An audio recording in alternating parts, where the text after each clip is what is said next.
Bueno, vamos a comenzar con este video en el que mi persona va a narrar, ¿no? Va a hacer una exposición de la monografía que desarrollé sobre la vida política del señor Abimael Guzmán, un personaje muy conocido a nivel nacional, que ha resaltado por las atrocidades que ha cometido en los años de 1990 a 2000. Bueno, vamos a iniciar. Año del Bicentenario del Perú, 200 años de independencia, la Universidad Autónoma de Huanta. Bueno, docente, Magíster Rolio Jatomatinco, carrera en la que yo estoy ejerciendo Administración de Hotelería y Turismo Sostenible. Tema, la vida política de Abimel Guzmán, como ya les había comentado, mi persona, que es Eizo Quispe Gutiérrez. Vamos a iniciar haciendo una dedicatoria. Dedico esta monografía al magíster Rolio Jatomatinco por inculcarnos a ser mejores personas. Asimismo, a la Universidad Nacional Autónoma de Huanta por ser nuestra casa de estudio superior. Vamos a continuar con el agradecimiento. En primer lugar, doy gracias a Dios por un día más de vida, por la salud que nos ofrece, pese a muchos problemas por los que estamos pasando en la actualidad. A mis padres por estar apoyándome en mis decisiones y a toda mi familia. Asimismo, a las personas que me apoyaron a realizar esta monografía de la vida política de Abimel Guzmán. Finalizando, doy gracias al magíster Rolio Jatomatinco por las enseñanzas que nos ofrece y así nosotros más adelante ser personas cultas, ¿no? Por las ideas que nos ha compartido en transcurso de todo este ciclo académico. Índice. Bueno, mi trabajo monográfico cuenta de 28 páginas. Bueno, vamos a comenzar con la introducción. Esta monografía relata la vida política de Abel Guzmán. Resalta la ideología del marxismo que influyó para que puedan iniciar el Partido Comunista, que tiene muy buenas decisiones, muy buenas ideas, que comporta muy buenos conceptos, ¿no? Pero que en el Perú los altos mandos no lo pudieron no lo supieron dirigir, no lo pudieron establecer esa idea que ellos tomaron. Tomaron decisiones drásticas, hicieron muchas barbaridades que hasta la actualidad la población tiene odio por los años pasados, años 90. Muchos fueron las atrocidades que cometieron en diferentes lugares, tanto en la costa, la sierra y la selva de nuestro Perú, mucha gente muerta, mucha gente traumada de esos tiempos, y tal vez que en la actualidad muchos de nosotros son nuestros padres, ¿no? Ellos que vivieron en carne propia la maldad de esos asesinos. Y tal vez en el departamento de Ayacucho hay señores que relatan, ¿no? Del cómo han vivido esos años de atrocidad, esos años de mucha maldad. Eh, las personas vivían con miedo, muchas de ellas dejaron la sierra peruana para irse a Lima a buscar un futuro mejor, y aquí en Ayacucho no había nada, solamente había muerte. Eh, o bien te mataban los personajes del Sendero Luminoso, o bien ya también ¿no? Los disques se llamaban militares, que estaban a favor de la población, pero no era así. Ya no sabían a quién matar, salían por las noches, mataban a cualquier persona. No había derecho a la libertad, no había derecho a la vida. Y también tiene como finalidad que las personas conozcan sobre el Partido Comunista del Perú, sobre sus orígenes, las contradicciones que tuvieron, los crímenes que cometieron y cómo está en la actualidad, ¿no? Al mismo tiempo, redactaremos lo que pasa en la actividad con el Partido Comunista Peruano, o como lo llama el pueblo, Sendero Luminoso. Historia del Partido Comunista. El 7 de octubre de 1928, un grupo de revolucionarios marxistas conocidos como el Grupo de Lima, formados por José Carlos Mariátegui, Ricardo Martínez Latorre, entre otros personajes más, fundaron el Partido Socialista Peruano, que es conocido por las siglas PSP, Partido Marxista-Leninista, antifeudal y antiimperialista, que tuvo en sus inicios una clara influencia de Mariátegui, quien proponía construir una América Latina con socialismo.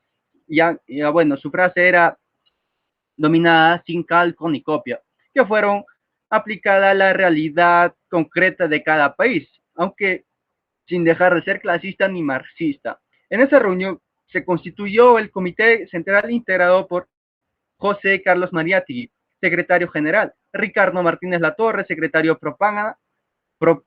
propaganda y entre otras más.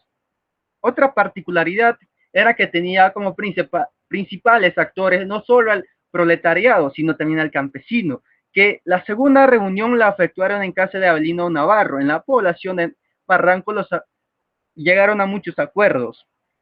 En esa reunión no solo se tomaba lo que es la ciudad, sino ellos se basaban más a lo que eran los campesinos, ¿no? Que, que haya igualdad, que ya no haya una discriminación hacia ellos, ya no, que ya se deja al lado la discriminación hacia los campesinos, que ya era de sublevarse con los campesinos. Y eso hicieron más adelante. El Sendero Luminoso hizo eso, es lo que hizo con los campesinos. A muchos de ellos le metieron ideas de que podían sublevarse, que ellos podían tomar, ¿cómo les explico? Tomar las decisiones, tomar ya con las manos, ¿no? Los derechos. Del Partido Socialista al Partido Comunista. ¿Quién es lo que le cambió el nombre al partido? Luego de la muerte de Mariátegui en 1930, Eudosio Ravides asume la conducción del PSP y comunica al Cominter el cambio del nombre del Partido Comunista Peruano. Ya no era Partido Socialista Peruano, ahora era un Partido Comunista Peruano. Acordado en la sesión plenaria del Comité Central desarrollado el 4 de marzo de ese año. Evento presidido por Mariátegui, oficializándose así su adhesión al movimiento internacional comunista. Algunos ideólogos socialdemócratas y ultraizquierdistas han tratado de presentar a Revines como fundador del Partido Comunista Peruano, lo cual es completamente falso. Perdón, bueno, en vivo, no sé lo que vaya a pasar, pero bueno, vamos a continuar con la exposición. El Partido Comunista Peruano en la actualidad. ¿Qué es lo que está haciendo el Partido Comunista Peruano? ¿Cómo se está llevando? Por la muerte, o sea, por la captura, ya bueno, más adelante vamos a tratar también eso, la captura de Abimael Guzmán, bueno, entre otras cosas más.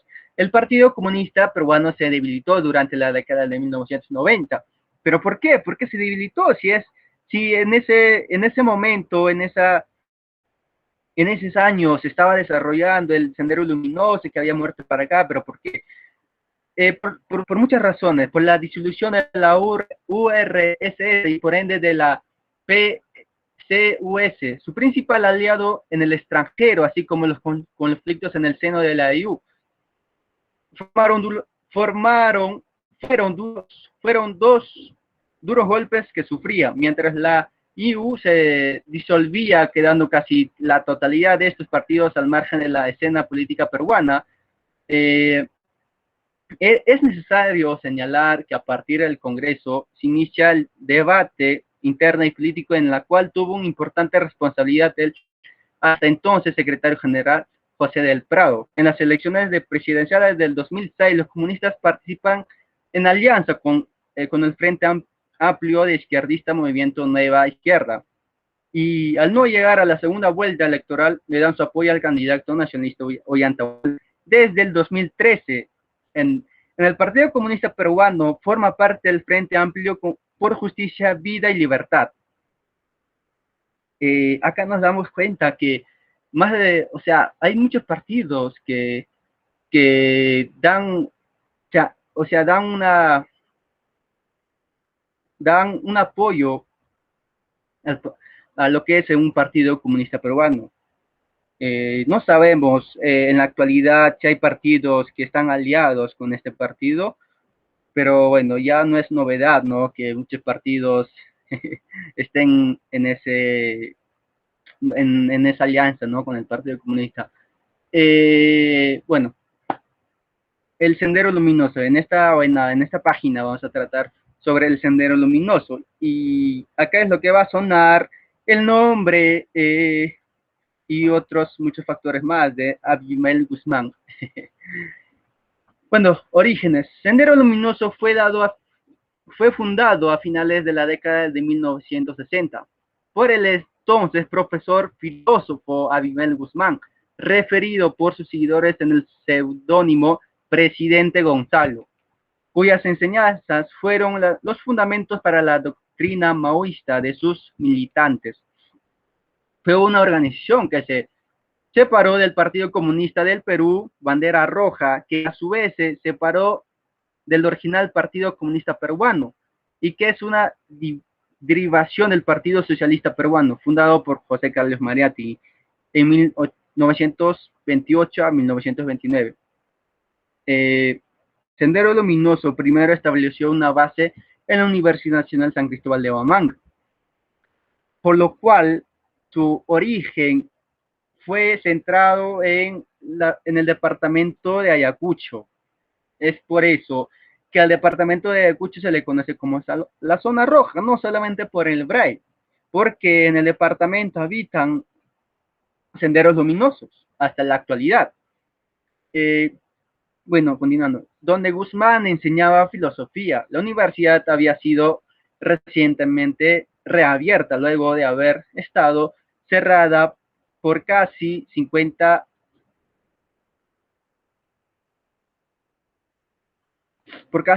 años.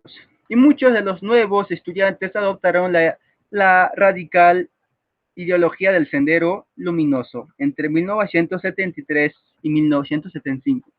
En la actualidad hay camaradas que, bueno, han estudiado y justamente son alumnos de ese entonces, ¿no?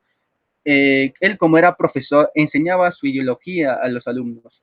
Y muchos de ellos, en la actualidad, son los que están asumiendo el cargo de los nuevos jefes del Sendero Luminoso, ya sea como el camarada Palomino, que en una de sus entrevistas comentó que era un universitario de la UNSH, de la Universidad San Cristóbal de Huamanga. Bueno, entre 1973 y 1975, Sendero Luminoso obtuvo el control de los consejos estudiantiles de las universidades del centro de Huancayo y la Cantuta, y desarrolló una presencia significativa en la Universidad Nacional de Ingeniería y la Universidad Nacional Mayor de San Marcos. Ambas en Lima. Algún tiempo después, el Sendero Luminoso perdió varias elecciones estudiantiles en las universidades, incluyendo en la de San Cristóbal de Huamanga, y Guzmán decidió abandonar las universidades para reconsolidar el partido. A inicios de 1980, Sendero Luminoso tuvo una serie de encuentros clandestinos en Ayacucho. Estos encuentros fueron conocidos como el segundo plenario del Comité Central. Se formó un directorio revolucionario que tenía naturaleza político-militar y se ordenó a las milicias a trasladarse en áreas estratégicas en provincias para iniciar la guerra de las guerrillas.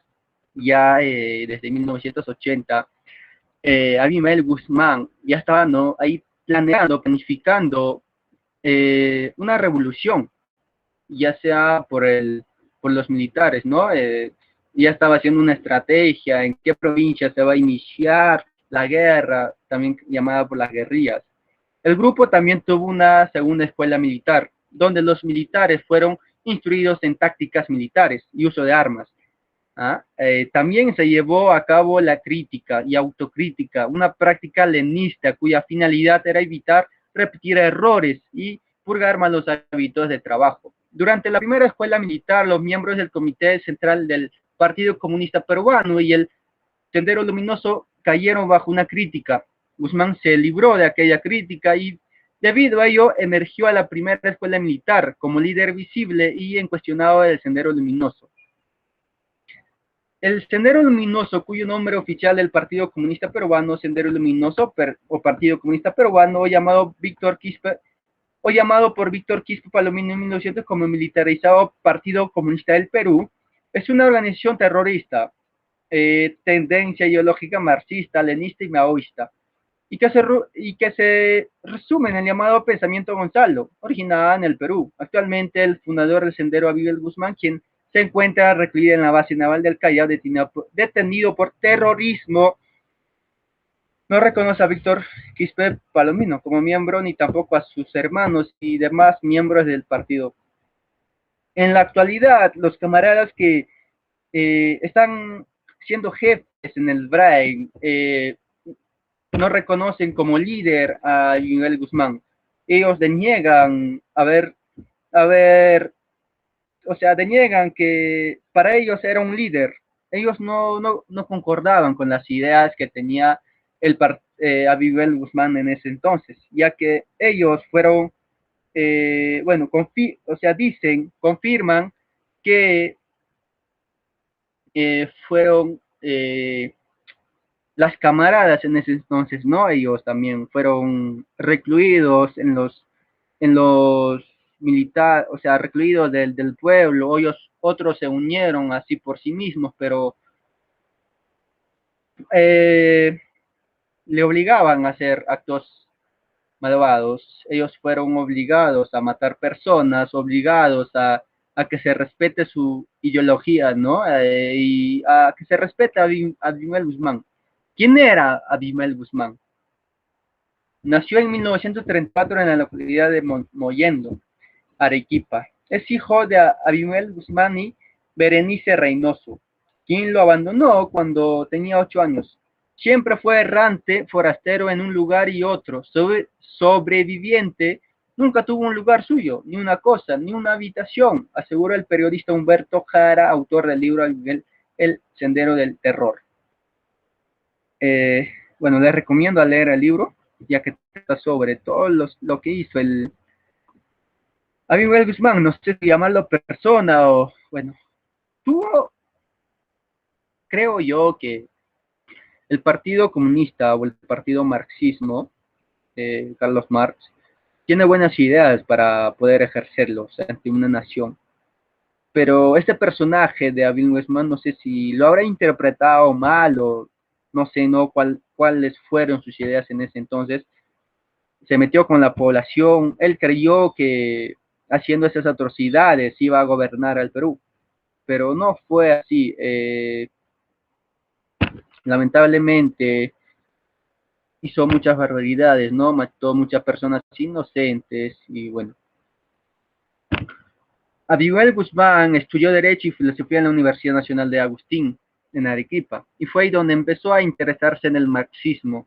Luego, en 1962, fue contratado como catedrático de Filosofía en la Universidad San Cristóbal de Huamanga, en Ayacucho. Viajó a China en 1965. Aquel viaje de China del Mao Zedong le cambió la vida, radicalizando su pensamiento e importando la lucha armada.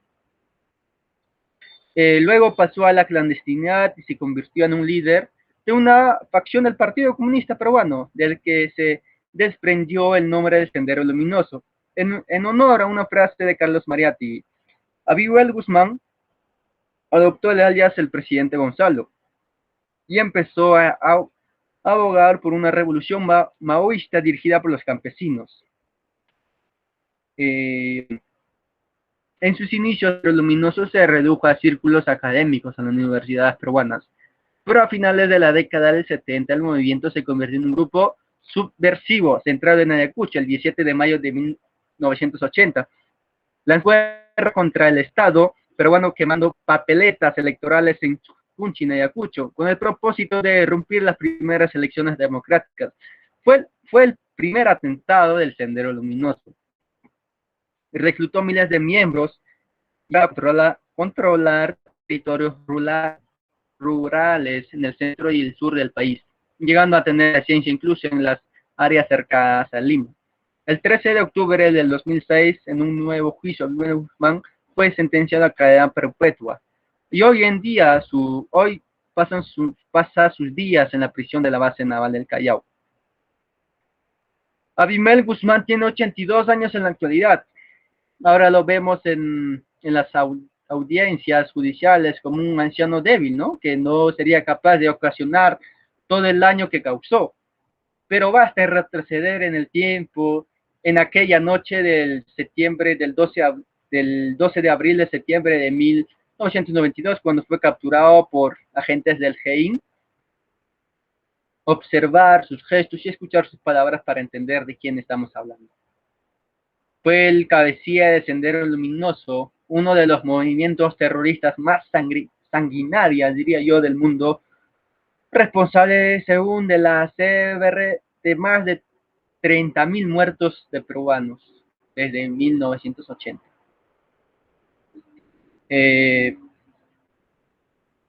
Bueno, Sendero Luminoso en la actualidad aún tiene la presencia, pero ya no ocasiona esos muertos como lo hacía antes.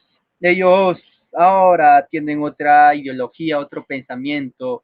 Ellos dicen que tiene que haber un acuerdo con ellos para que ellos puedan ahí estar, ¿no? En el Estado, llegar a un acuerdo con el Estado. Mientras tanto, no van a dejar su ideología, van a seguir, pero ahora ya no hacen, ¿no? Las atrocidades que hacían antes.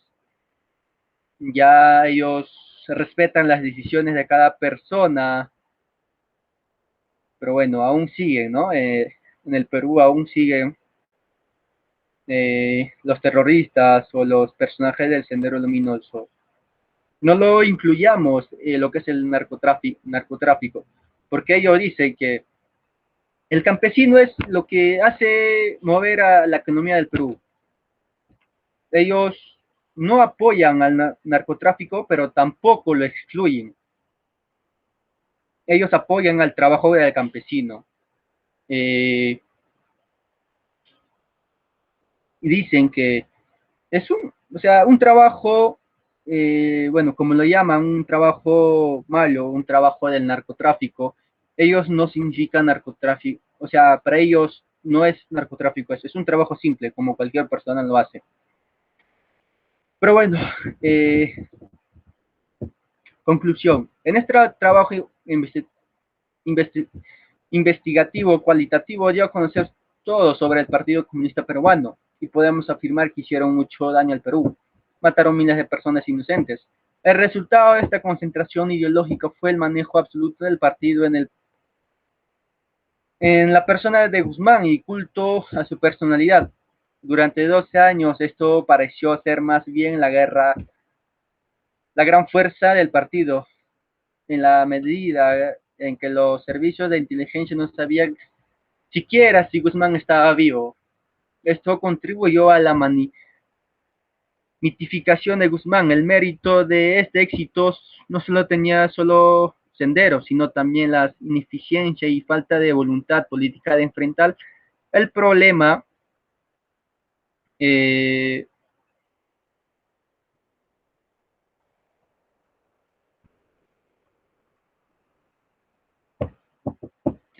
los gobiernos de Belaúnde y Ala García.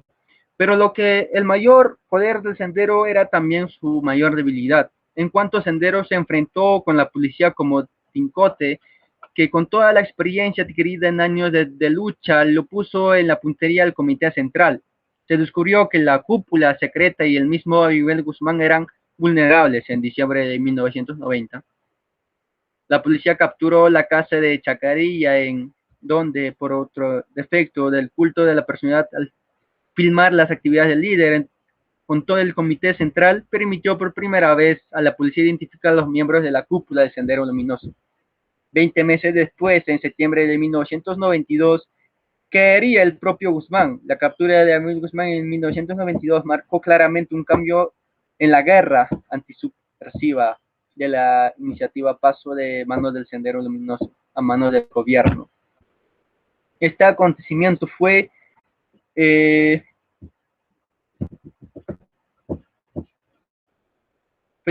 definitivo el golpe más importante que el Estado peruano infringió al Sendero Luminoso. Su importancia es trascendental por dos razones. Por un lado, por el cambio de actitud psicológica que ha significado en las fuerzas del gobierno y en la población, la que pasó del terrorismo al pesimismo a una visión más optimista de la realidad. La otra razón por la cual la captura de un resulta importante fue por la organización interna del mismo Sendero. Este es un partido organizado sobre la base de una gran centralización y concentración del poder. Un partido que giraba sobre la base del culto y de la personalidad del líder. La captura del líder y de parte importante de la cúpula tenía que afectarlo más seriamente. Bueno, con esta conclusión damos por terminar la exposición de este trabajo monográfico, ¿no? Bueno,